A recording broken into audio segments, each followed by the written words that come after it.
Sheikh, I have a question about Salat.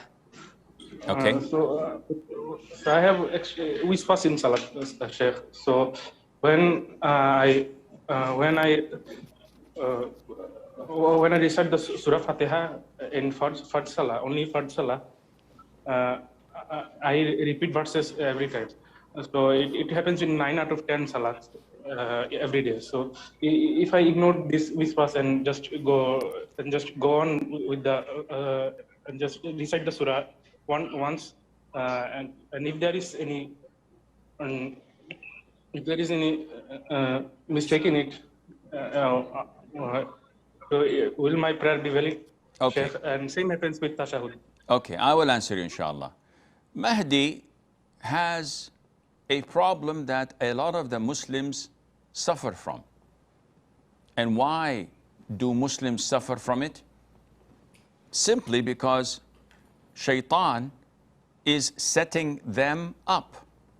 Shaitan is preparing them so that he would confuse them, depress them, and eventually make them leave Salat altogether.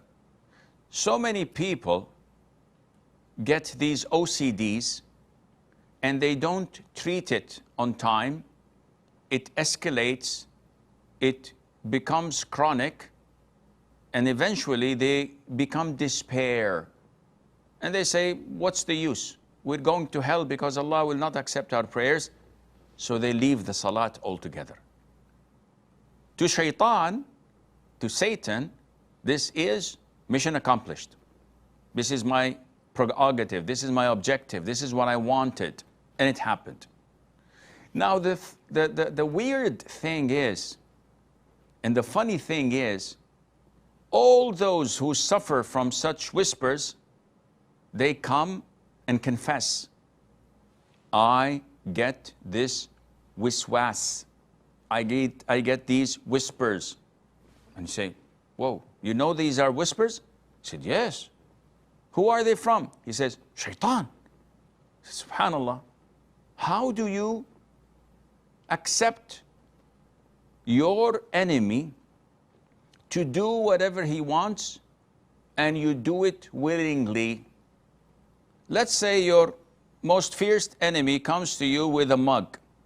You know that he killed your parents and raped your sister and took your money and put you in jail and did all heinous things. He wants your demise. He wants your death. And he comes to you with a mug and he says, drink this, my friend. It's very good for you. Will you drink it? He says, no. Why? He says, Sheikh, he's my enemy. I know that he's poisoned it, or at least there is something bad going to happen to me. He says, subhanallah, that's good. Why then, when shaitan comes to you with these whispers, you repeat these verses over and over and over again, or you repeat the wudu 10 times? Who's making you do this? Immediately they say, shaitan.